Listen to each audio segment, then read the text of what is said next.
जय श्री कृष्णा। राधे राधे। माघ मास महात्म्य अध्याय 5 की कथा सुनेंगे आज। कल की कथा में हमने भृगु जी का विद्याधर और उसकी पत्नी को माघ महात्म्य सुनाने की कथा सुनी थी। अब आज उससे आगे की कथा सुनेंगे। सर्वप्रथम भगवान का स्मरण करेंगे। ओम श्री कृष्णाय नमो नमः। ओम नमो भगवते वासुदेवाय। सब बोलिए विष्णु भगवान की जय। आइए अब कथा सुनते हैं। इतनी कथा सुनाकर आनंद में मगन होते हुए राजा दिलीप महर्षि वशिष्ठ जी से बोले, हे भगवान, अब मैं आपसे माघ स्नान के महात्म्य को सुनना चाहता हूँ, अतः इसे सुनाकर आप मुझे कृतार्थ कीजिए। वशिष्ठ जी बोले कि हे राजन, यही प्रश्न सहस्त्र अर्जुन ने भी एक बार दत्तात्रेय जी से किया था, सो जैसा उन्होंने उत्तर दिया उन्हें वही मैं आपसे वर्णन करता हूँ। एक समय साक्षात नारायण स्वरूप भगवान दत्तात्रेय महाराज सरहा पर्वत पर निवास करते थे। तब महिष्मती नगरी का राजा सहस्त्र अर्जुन उनकी सेवा में उपस्थित होकर उनसे कहने लगा कि आप योगियों में मान्य हैं, मैंने अनेक धर्मों का श्रवण किया है, मैं आपसे माघ स्नान के फल को सुनना चाहता हूँ, इसलिए आप उसे सुनाकर मुझे कृतार्थ करें। हे राजन, सहस्त्र अर्जुन के इस प्रकार के वचन सुनकर दत्तात्रेय जी उनसे कहने लगे कि हे राजन, यथा आदेश, यथा तीर्थ, यथा श्राद्ध और यथा क्रिया जो मनुष्य इसे भारतवर्ष और विशेषकर कर्म भूमि में माघ स्नान नहीं करता है, उसका जन्म धारण करना बेकार है। जिस प्रकार बिना दीपक के घर सुशोभित नहीं होता, वैसे ही जिसने मनुष्य देह धारण करके भी माघ स्नान नहीं किया, उसे शरीर धारण करने से क्या लाभ, क्योंकि यह शरीर तो केवल अस्थियों के स्तंभ हैं, स्नान युओं के बंधन हैं, मांस और रक्त का लेपन है, चर्म लिपटा हुआ और मलों का भंडार है यह शरीर।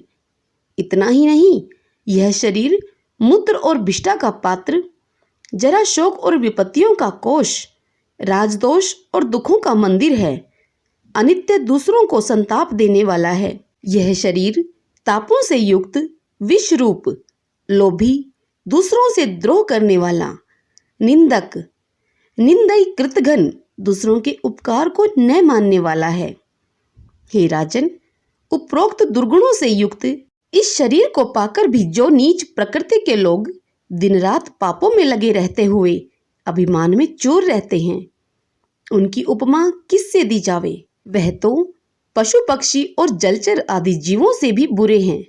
इसलिए नर तन पाकर माघ स्नान आदि पुण्य करते हुए ही मनुष्य को दया, दान और तप के द्वारा जीवन व्यतीत करना चाहिए।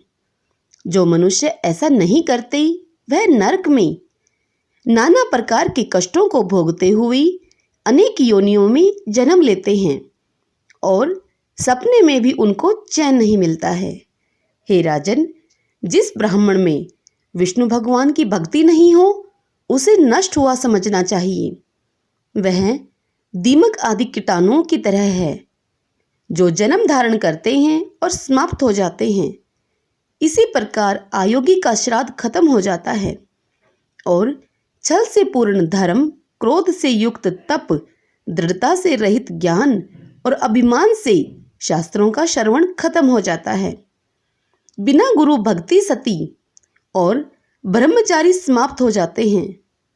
जो अग्नि प्रज्वलित न हो, उसमें हुआ होम भी खत्म हो जाता है और उपजीविका के लिए कन्या केवल अपने लिए ही बनाया हुआ भोजन, कृष्ण का धन, अभ्यास रहित विद्या, विरोध करने वाला राजा, प्राण निर्वाह के लिए तीर्थ सेवन और असत्य भाषण से वाणी का नाश हो जाता है।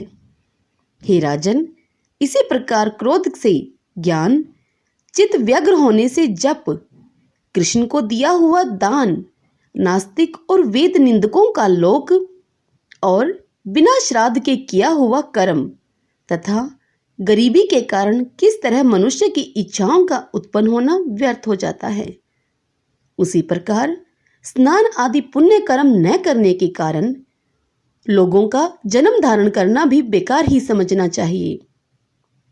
इसलिए माघ स्नान करने पर पापों से छूटकर मनुष्य इस प्रकार निर्मल हो जाता है जैसे कि बादलों के छट जाने पर पूर्णिमा का चांद निकल आता है।